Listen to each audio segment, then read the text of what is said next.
Something that I noticed was difficult in this particularly mindset coaching space. I have a lot of friends in the fitness coaching space. So, drawing comparisons, what's difficult about mindset coaching is the offer can seem unclear at times, right? It's not as tangible of a this is your result because you don't know what is to become when you shift your mindset versus I can help you 3x your business. I can help you gain 10 pounds of muscle. Those are very tangible. So, how did you attack this offer to make it a tangible offer? Yeah, that's a fantastic point.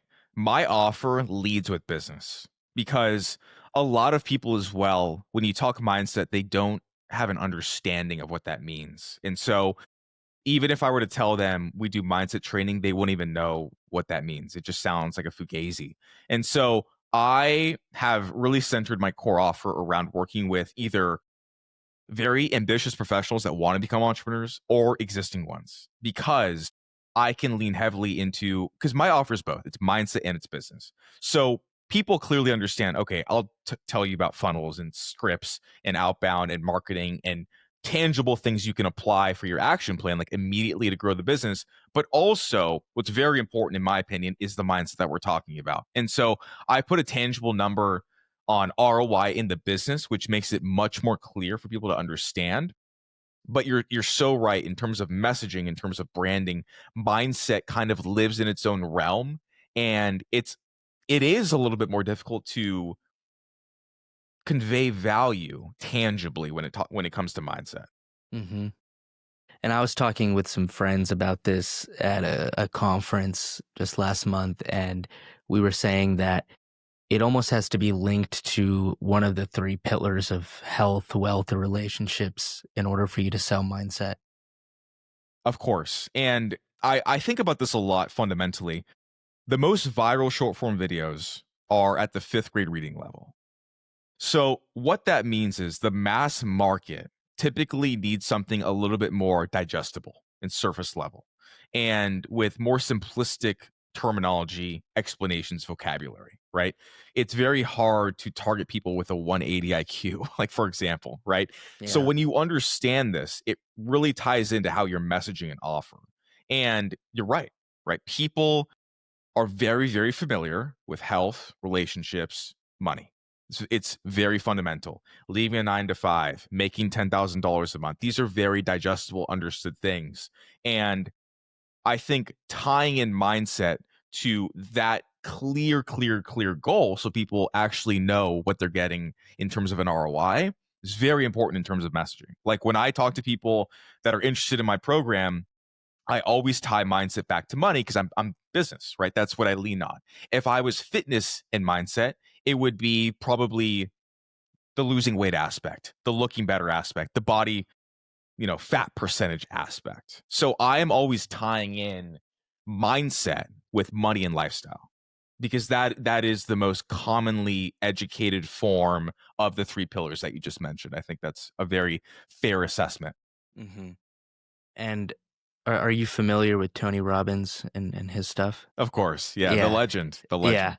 So the thing with Tony Robbins, it almost seems like he, I mean, I'm just curious what your opinion is. Do you think he tied in one of these pillars? Because it almost seems like he brute forced his way with just personal growth. I think Tony has evolved a lot over the years. I think Tony, because I've read his books, I'm a big Tony fan.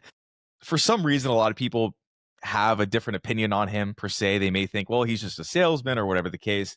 Well, he's brilliant, right? He's a billionaire and he's helped a lot of people. So I tend to see a lot of the positive in Tony Robbins. When I see how he's evolved over the years, I think in the beginning, he was very focused on hitting all three pillars. Like his solution, his offer was you're gonna have the best relationships of your life, you're gonna make more money, you're gonna have a better life. And it was basically hitting like all three pillars, the main pillars.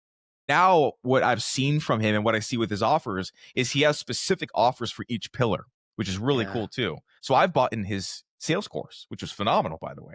So he has business coaching, right? He has coaching just for founders and entrepreneurs and making more money. He has relationship coaching. He has health coaching. And so he's gotten more specific in terms of the end goal, but I believe what he did so well, one, he's obviously a master communicator, a master persuader, revolutionary NLP technology at the time, right? He had a lot of things going for him. He's this giant 6'7" guy, very charismatic. Yeah. But I believe a lot of what he stood on was hitting all pillars. Like, this solution will get you all of this, like the whole dream, Mm. everything. And a lot of times it was true. Um, but I believe that's what he was doing. Maybe you have a different opinion.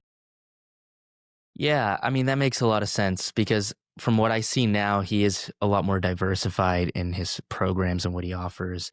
And when I watch some of his really early day stuff, I mean, there's not a lot, but you can find some on YouTube of him in like his 20s giving some lectures and stuff. It seemed very mindset focused and then maybe kind of going towards the pillars. Almost like he was finding his way still, right? Like, or finding his offer or finding his pitch for how to like incorporate mindset. Because like we talked about at the beginning, it's so intangible. It's hard to get people to hear it unless you can link it to something that's tangible. He also did a lot of sales. He also did a Yeah. lot of seminars that I've watched that he was telling people how to sell and persuade and influence. So when you look at the drivers of human behavior, money is going to be so strong, especially when we're talking about men, right? When we're talking about the male demographic, if you can position an offer in a way that'll make men more money, it's going to resonate really deeply. So he was Yeah. also a master at it. He was also an absolute genius at selling. But yeah, it is a funny dance, and that's why that's why I do business and mindset. I believe both are very important, right? I could help you remove your limiting beliefs, but if you don't know how to spend your time like hour per hour during the day towards your business, it's still going to be hard to make some progress, right? So I think you Right. need both if you're trying to grow a business. Hmm. What was the hardest part when you started? Everything. Everything. Anything in I particular that just kept coming back and it was like a struggle to overcome? Of course. Of course. It was always the things that I never wanted to do that cost me the most in the long run. For example, when I was starting out, when you have a product-based business, there's a lot of moving parts. You have to create the product, the website, the marketing, the back end, the fulfillment, all of that sort of stuff. You're learning skills in real time, right? And so I wanted to focus on product creation. I did not want to spend my time marketing in running ads, etc. And so what I naturally did was I took some of my saved capital and I hired somebody as like a freelancer, right? The problem with that is when you hire somebody that you have no idea around how to do the subject you're hiring for, you're exposed. And this individual that I hired, a freelancer, ended up hacking my account. I got wiped off the internet, banned off Facebook, my personal accounts, like Wow. everything was gone. And so I'm sitting on this inventory. This is just like one story of many stories, right? But I'm sitting on all this inventory. I'm wiped off the internet. And the lesson there was I need to learn things I don't want to learn. I have so much I have so many weak spots as an early entrepreneur. I just launched the brand. I was in my first month of an entrepreneur. So there were so many areas I needed to learn and cover, regardless of if I wanted to. There's a lot of times as a business owner, you need to learn things and skill sets that you have no desire to learn just to make the business grow, right? It's kind of Mhm. a sink or swim analogy. Right. And going through that in year one and forcing myself to educate and learn and invest in myself on areas where I necessarily did not want to learn things was probably the hardest part. And also the hardest part is your own limiting beliefs, right? Because I wasn't even aware of my limiting beliefs. I wasn't even cognizant of the garbage beliefs I had in my system, the fear of rejection, the fear of judgment, the fear of failure, the fear of marketing, like all of these different things that were ankle weights holding me back this whole time, and I didn't even know they were there. Not only not only was the internal game wrong, the external game was wrong too, right? There was a Right. lot of problems. So in that first year, you're just figuring things out though, and as long as people don't quit, anything is solvable. I think that's Yeah. the main thing.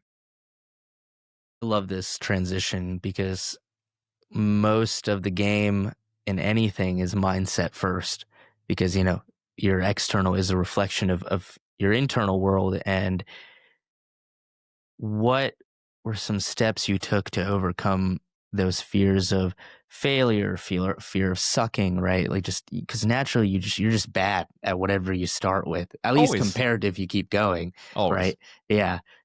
And I think it's such a natural thing because, for example, to relate it to what you had just said, when I started this podcast over 4 years ago, I had to learn so many things. Then I got really comfortable with audio that I didn't want to switch to video editing. So I hired somebody and it was just such a mess because I just didn't know what to ask for even, right? Or is this doable? I didn't know so much of the video editing aspects or camera or lighting and all these things. So then I just had to take a step back and I was like, I guess I have to learn first in order to know what to ask for, right? And then podcasting gets easier. And then I switched to business and coaching and things like that. And then the fear of everything started over, right? The same 4 years ago, what I felt in podcasting, I again feel now in business. So clearly it's a pattern that as humans have no matter what we start. So what was some things, that helped you kind of overcome those fears? Yes. Fear is always going to be there in some capacity. And I truly believe that it's your relationship to fear that can really determine if it's going to stop you or not in terms of getting where you want to go. And I can remember vividly before Phantom. So Phantom is my service-based company. For context, we help public figures grow ecom brands, and we also help ecom brands grow. So we're all service-based, done for you stuff, etc. And in that transition period, where I started to kind of have an idea of reaching out to the public figures that I had built relationships with my first brand. That's how I knew them, because they were wearing my clothes. And then I reached out to them about my service. And before I did this, it never crossed my mind to do it because I was so afraid of reaching out and I was so afraid of selling. And a lot of people have a fear of selling and it really holds them back. Nobody wants to get rejected. Nobody wants to get told no. And so they just don't send the DM, they don't send the email, they don't call, and they lose so many opportunities because of that, including myself for many, many years. And when you have this subconscious fear, it's going to stop ideas from flowing, right? Because if you won't even do something to begin with, you're not going to get an idea that would require that action. And once I started to finally become aware of and cognizant of the fears that I had, all of these ideas started to flood in. Like reach out to these athletes and do this and do that.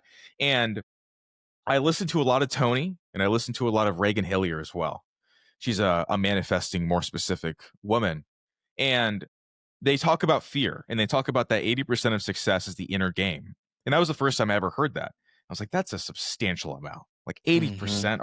Are we sure about that? I'm questioning it, right? I'm like, this Right. can't be right. Right. And so I'm looking into it and then I'm doing the exercises that I hear them do and I'm looking at my fear and I just started to have revelation after revelation after revelation like wow, wow, wow. I'm afraid of all these things I wasn't even aware of, right? And it's holding me back because it's subconsciously stopping action. That's the main thing. When somebody's fearless and they can take massive amounts of action without the mental blockage of the repercussions, they're going to be successful no matter what, even if they're doing the wrong thing, because they'll just Yeah. have a feedback loop. They'll figure it out and they'll do the right action. And so when I came to realize and I had these revelations of dude, just message them, just send the message. I had breakthrough after breakthrough. But Mhm. it really comes from I'm a meditator. I'm an avid person that wants to educate themselves on different ideas and topics.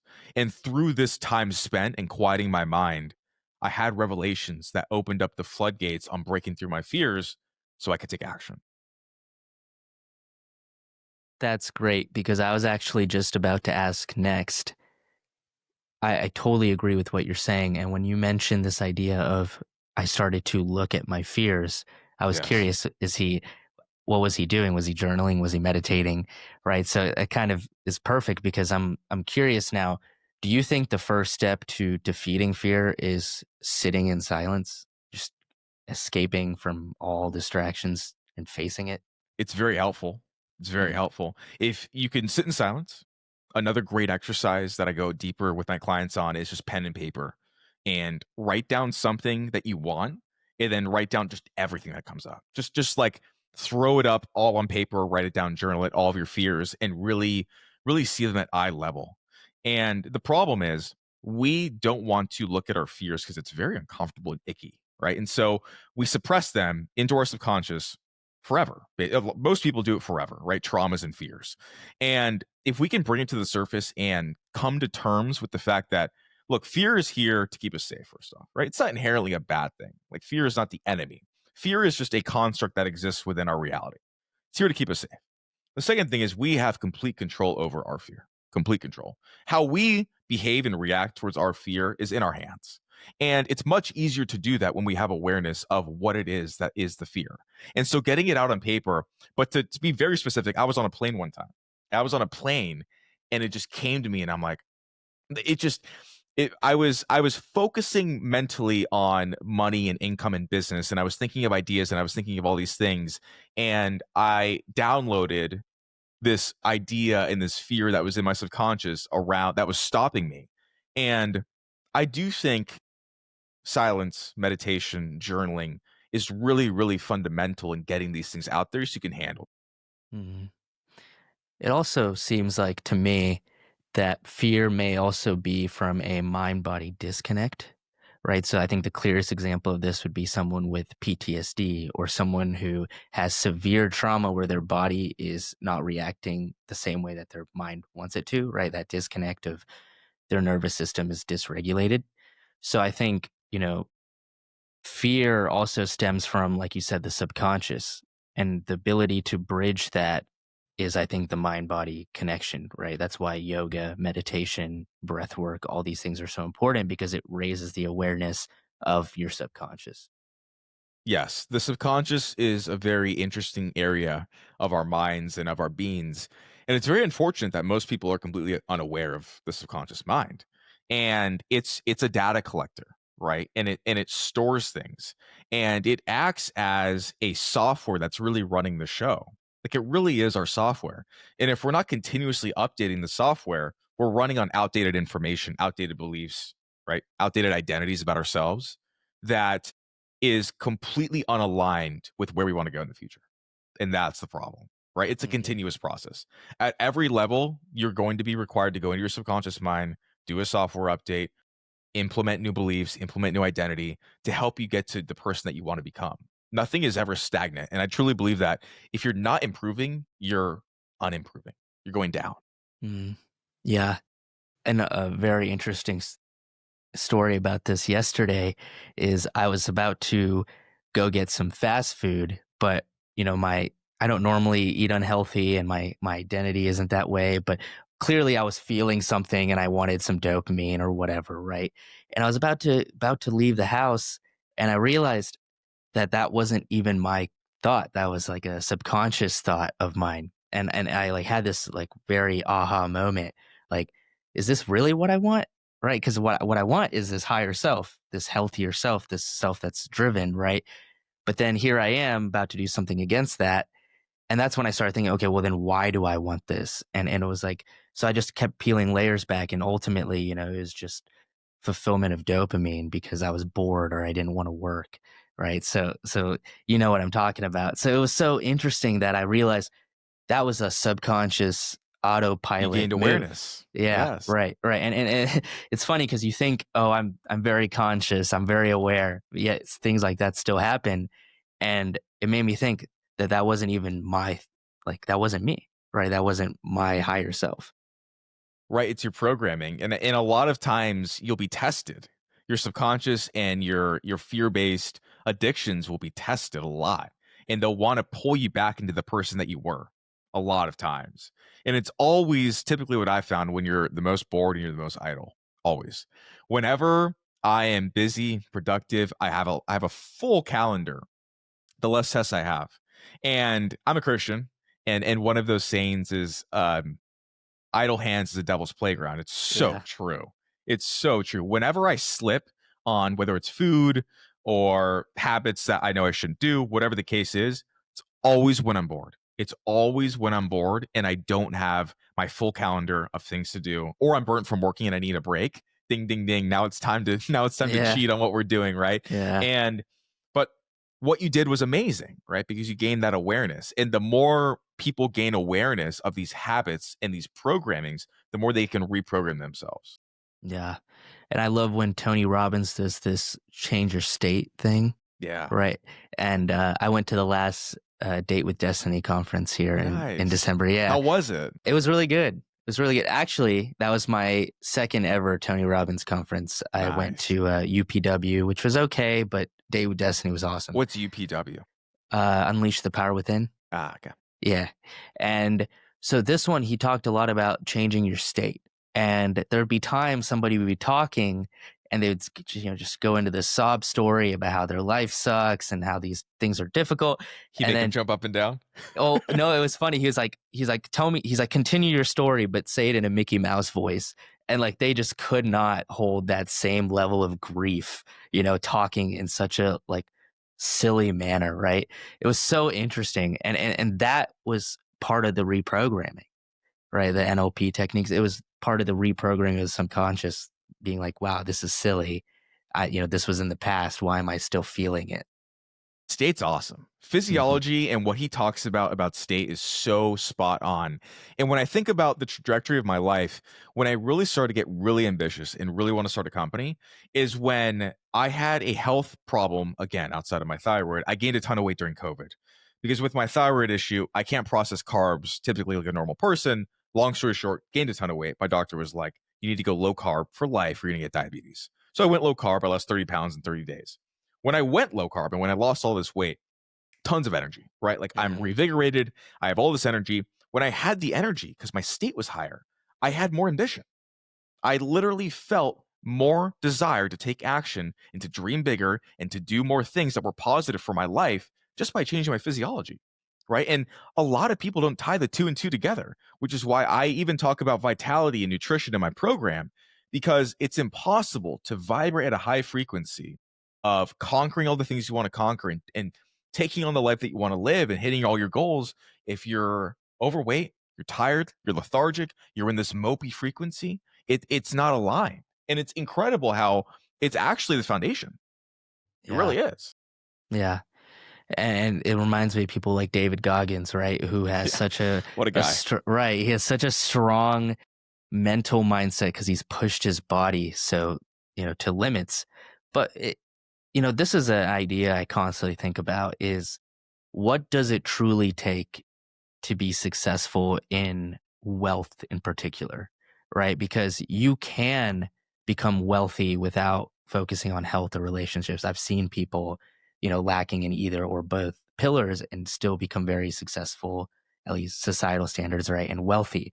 So what do you think is the keys to actually becoming or making money? Because health, I've seen that, rich people that aren't healthy.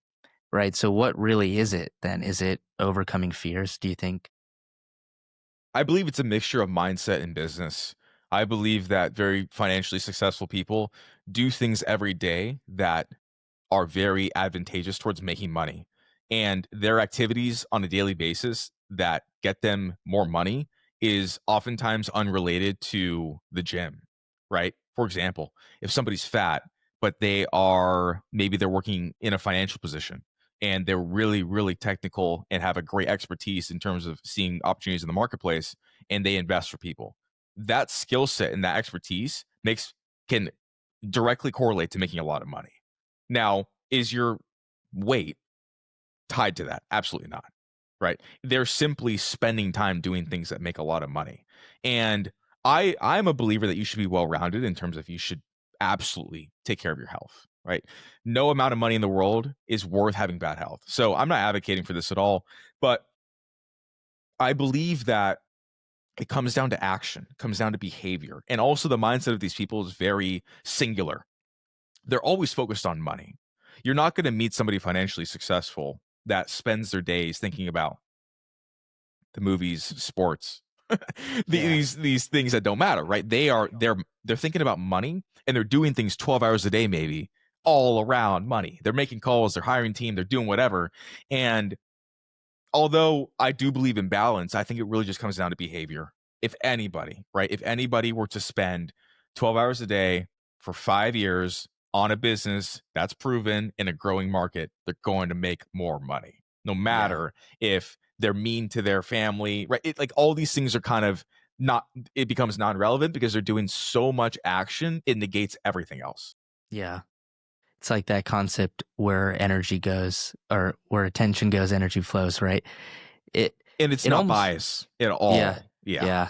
And it almost seems like it stems from a strong purpose or a why, which might or oftentimes be linked to survival, right? Or this need to overcome, because survival instincts is a strong driver of any human force, right? It's that concept where put a gun to someone's head and tell them to do this or make $1 million in a year and they'll do it.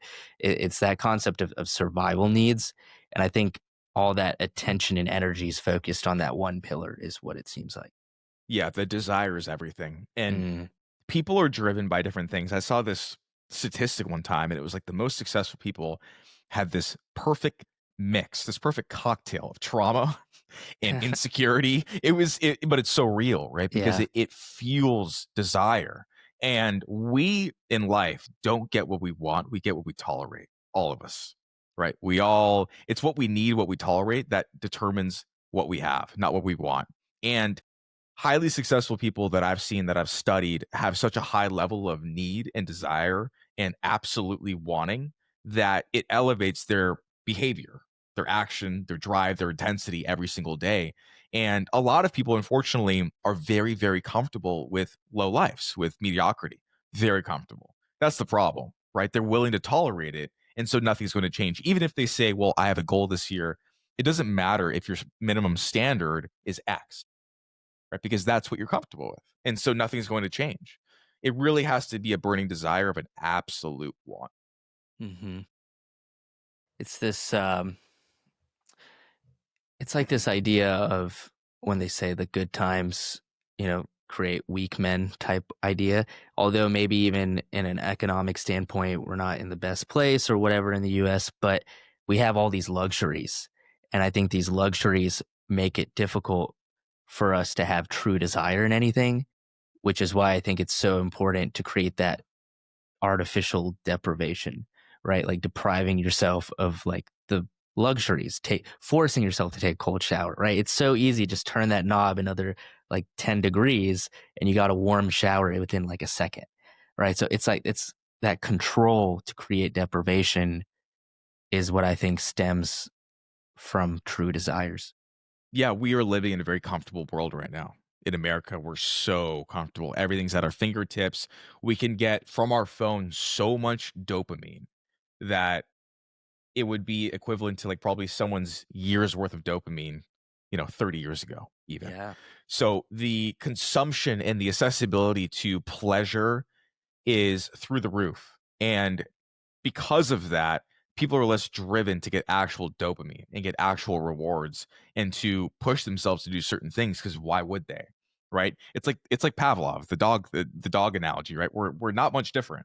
We're driven towards certain things or we're going against certain things. The greatest motivator, in my opinion, is going against fear or pain. I believe that is undeniably the greatest motivator of all time. Now, you can also work towards pleasure, but it's not as powerful. And so when somebody has no pain or fear, like it's gone from their life and they can only really push towards quote unquote gaining more pleasure, it's not very strong. And that's why the desire is so weak, because nobody really has, I mean, you could argue, right? But the bar has been elevated a lot in terms of people's pain that they're Mm. going through. So that's why things are upside down. And it leads to this environment where people aren't driven to run away from fear or pain because it's not as much anymore. Yeah. Which means you'd have to create it yourself, right? Yes. And Yes. that goes to willpower, right? And Yes. self-discipline, which I think is the cornerstone of working on yourself. I believe I believe it's more challenging, specifically if somebody was born into a more comfortable situation, to really have a lot of drive because it's all manufactured. You have to go internally and say, and just simply not tolerate that anymore. Simply not tolerate that life anymore. It takes repetition. It takes, again, back to the subconscious mind, right? Our standards are really programmed into our mind.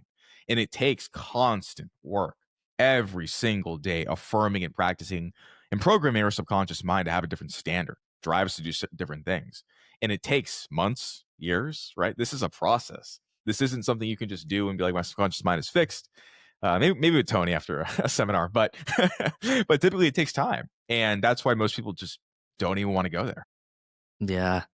And it almost seems like a lot of people that are successful, like you said, had more difficult childhoods or things that created the need for desire, right? That deprivation of something was the driving force, that fire within them that they say, right? Um, do you think that's a necessity? I do think so, in the vast majority of situations, because depending on how successful you want to become, right? That's subjective to everybody. But let's say you want to be a multimillionaire. That's a very successful metric for the vast majority of the population. You want to be a multimillionaire. That is going to take a lot of effort and action, naturally, right? If you're coming from a situation where, let's say you're not in debt, but let's say you didn't grow up rich, right? You're at basically at zero. That is going to take a ton of effort and action, probably 5 to 10 years of sacrificing basically anything that is pleasurable. You're probably going to have to reinvest a lot of money back into yourself that you're making throughout the journey. You're probably going to have to starve yourself of a lot of relationships and friendships because they take away and they don't support you. And so the more you want, the higher the cost, right? The higher the price you have to pay. And with that high price comes a ridiculous amount of will and persistence and desire, right? Because if you don't have that deep desire, why would you pay this big bill? Right? Yeah. It doesn't make any sense. The only reason you'd want to pay such a high price is because your desire to get it is so undeniably big that you'll do anything for it within reason, probably. Right. And a lot Hmm. of people go too far and they scam, right? That's a whole other conversation. But that's where it comes from. So if you don't have such a crazy burning desire to take tons of action and like these deep insecurities or whatever it is that drives you, whatever it is deep down that drives you, why would you pay that price? You just wouldn't. You just Yeah. wouldn't. And that's when people kind of settle into to averageness and their life and however they want to live it, which is I'm not going to judge anybody, but that's just the reason why not everybody becomes a multimillionaire. It's a Yeah. massive price to pay, a lot of sacrifice. They always, in movies and stuff depict hell being this fiery pit of fear and like, just difficulty. But it also is an interesting concept to think about hell being a world where you have everything you've ever wanted. Like, you have a massive home and hundreds of cars in every color and just everything you could ever want just sounds equally as just terrifying if you really think about it. Because, yeah, at first you'll enjoy all the luxuries and then you get so bored that you just have no desires or drive. It's just worldly possessions. And in my experience, on my very, very small scale, when I've felt the most fulfilled is not when I'm traveling the world. It's genuinely when I have purpose towards a goal. When I'm progressing and when I'm working towards a goal is when I myself have felt the most fulfilled and purpose driven in my life. That really is, in our frame at least, why I believe we're here, is to create our own reality. Like that's truly why I believe that's our core purpose. Be a creator. Made in the image of God. We're like a mini creator. We're doing our thing. And when you just have all these worldly possessions with no purpose, no desire to create, and then your existence becomes purposeless. There's no like what purpose is there? Because the purpose isn't tons of cars. Like I think everybody can agree on that. Like that's very fleeting. The purpose is ascension, and the purpose is driving yourself towards a goal. And I think you're right. That is pretty morbid. Like the a son of a sheik or something, right? They Mhm. grow up and they're born into a trillionaire family, and every single aspiration is unexciting. Like Yeah. starting a company, you're like, why? Right. You know what I mean? Like everything that we strive for that gives us so much purpose, it doesn't provide any arousal to them. It's not exciting. Yeah. That would be very morbid. Right. Like you have $100 billion in your bank account. Yeah. There's no drive to, I mean, you And could buy whatever you yeah. want. And that's when power corrupts, because that's when you have all of these like trillionaires like trying to control the world Yeah. because Cause they have what nothing else else to do you do? do. Yeah, Yeah. they're like, well, I've accomplished everything. I guess the only thing I can get an emotional excitement out of is power. And right, and Yeah. that's when that's all they do. Yeah. Wow. I think you're right here because the most I've ever felt alive is when I'm going towards a goal and I hit maybe even some little milestones along the way that show me that I'm going in that direction. I feel more alive then than, when I bought like a nice car or whatever. Don't get me wrong, I love my nice car and things, but it, there's something different when you go towards your goals because it almost feels like to me life is like a video game and you got to level up. And that idea really resonates with me because it really is like leveling up, right? I mean, that's why so many people get fulfillment out of video games is because of that leveling up aspect. It makes you feel like you're progressing in some fashion in life. Um, but the leveling up in actual life is a lot slower, which is why I think it's difficult. But I do find it more fulfilling. Yeah, 1000%. 1000. I Yeah. like my nice car too, but Yeah. the sensation of progress is unmatched. And unfortunately, what I feel like happens most of the time is people will start out ambitious, but they won't hit a point where they see the work pay off and they don't get that high of achievement, right? Because a lot of times it's like this and then it's like that, right? Where you're stagnant, you're at zero for a long time and then all of a sudden things start to click. Most people start while they're still at zero. And so for them, working towards their goals was just misery. It was just hard, it was just difficult. But the people that can actually persist through and actually start to see and reap the rewards actually taste like the high. It really is a high. The Yeah. high of achieving things. And that's when you become a workaholic. That's when you become full on addicted to pursuing your goals because there's no better feeling. Yeah. And I've noticed we've kind of been dancing around this topic of delayed gratification, right? And I think, a lot of things come back to this idea of delayed gratification. But I'm curious to hear what you think. Let's say somebody is listening in and they're motivated to kind of change their life, build, do better things, but they're very comfortable, right? They don't push themselves out of resistance, and it's not like you wake up tomorrow and you're doing everything you said you would, right? It's very compound growth, gradual. What do you think is an easy habit to start to build delayed gratification? I Maybe. would say small habits are the best way to acquire a habit, in my opinion. And so, what you can do is you can evaluate how people are currently spending their days and their weeks. What are the decisions they currently make?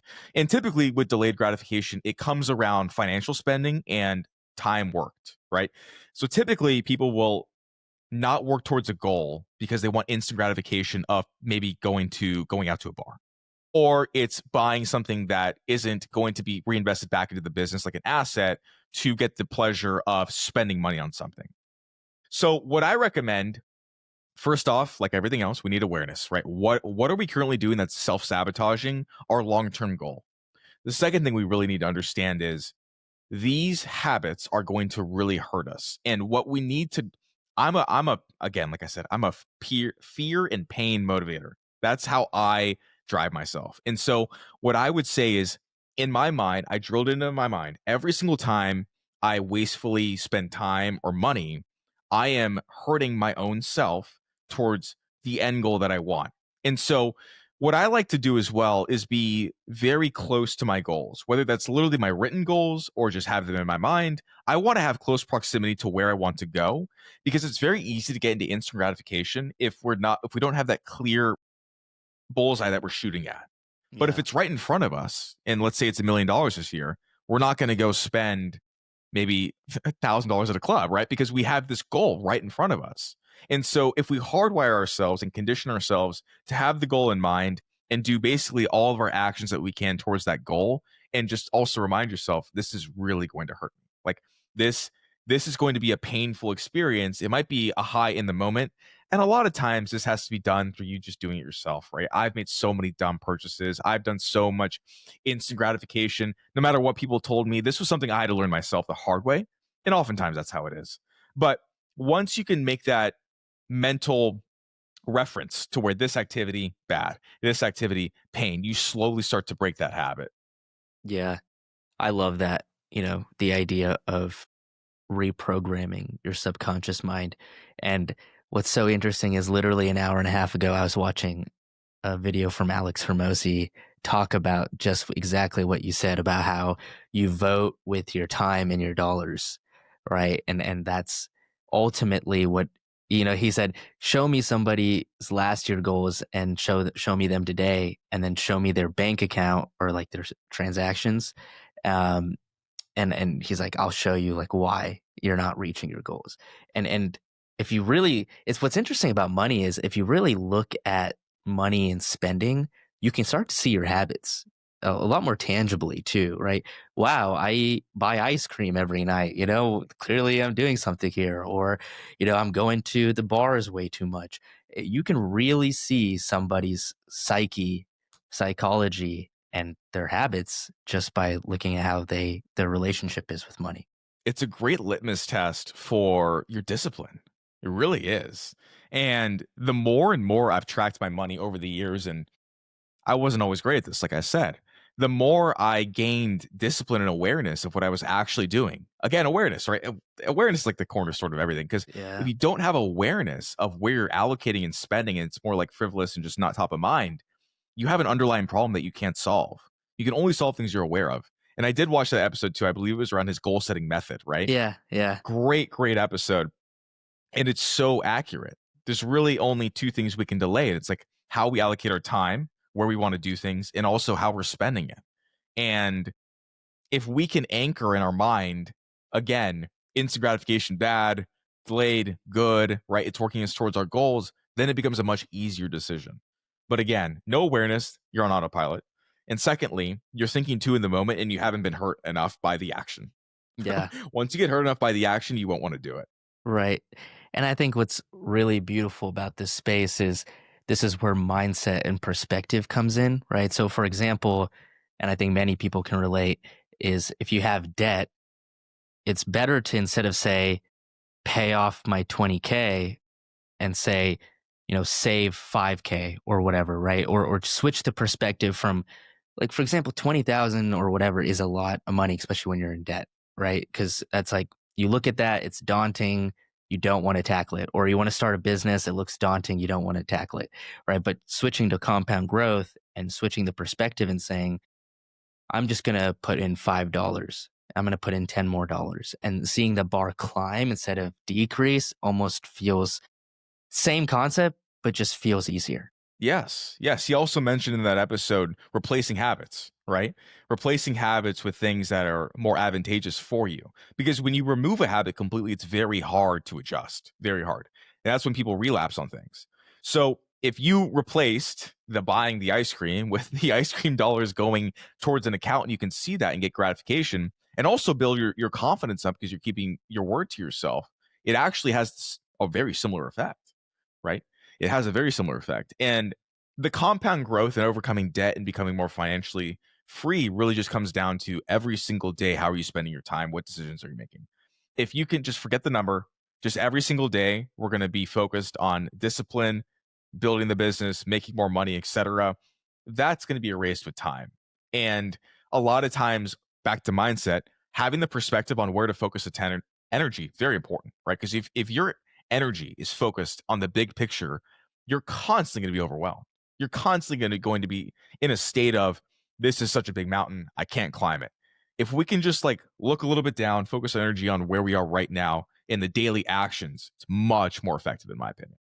Yeah.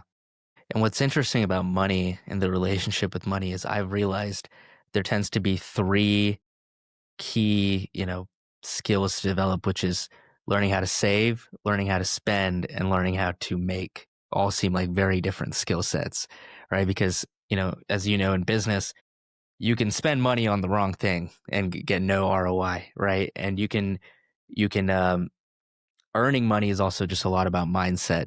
And so saving money is also a lot about behavior and habits, right? So there's so many different skills that come into it, but this idea of money is so intriguing because it's so important in just about everybody's life. It is, and it's such a shame we're not taught it. Yeah. Isn't that awful, right? We're not taught anything about money in any school system unless you're in a high level business school where you're a finance major, right? Even me, business management and sales, I think I had maybe one or two accounting classes, and these these weren't holistic financial teachings. This was Excel spreadsheets, right? This was, I don't want to be a CPA, right? I want to learn maybe things about how to allocate and invest and general principles about making in the tax code. Like it's boring, right? There's no education in the modern education world that is really focused on this is the right way to think, right? Our beliefs, the mindset to have around money, and how to treat money as a resource. It's such a shame.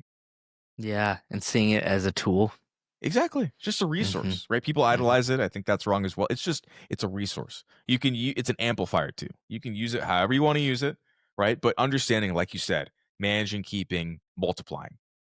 We need to understand that on a core level. Yeah, absolutely.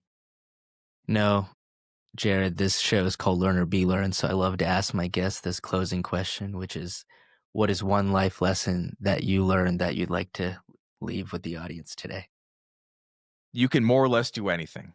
Everything really comes down to how you view reality in your belief system. And the greatest lesson that I've learned in regards to this is you don't have to believe and become the identity of your current reality, which is so powerful, right? Because if you want to become successful, you need to view yourself and think as a successful person right now. No matter your reality, forget it. You can be quote unquote delusional to your parents, whatever. It doesn't matter, right? You can choose how you see yourself, you can choose how you see reality, you can choose how to think in your mindset and your beliefs. And as a result of that, the life that you want is going to be much, much closer than you think was possible. What do you say to someone that feels the disconnect between the identity you want and the one they have right now? Is it repetition, just saying that over and over again until you reprogram, or what do you think? Yeah, it's totally repetition. It's going to feel weird. That's okay, right? We have two choices. We can not do things because it feels weird, or we can just lean into things because it feels weird and get the life we want. It's a very simple. It's a very easy decision when you put it that way, right? So Yeah, I would write down, I would affirm with words, I would visualize and meditate the feeling. Do it every day. I mean, what do you have to lose for doing it for 10 minutes a day for a year? 20 minutes a day. You have nothing to lose. And what do you have to lose by not doing it? The life you want. It's pretty strong, right? Easy yeah, decision. yeah. I mean, if you keep doing the same actions you've been doing, you're going to get the same results. Right. Think Yeah. everything has to change for you to change. Everything.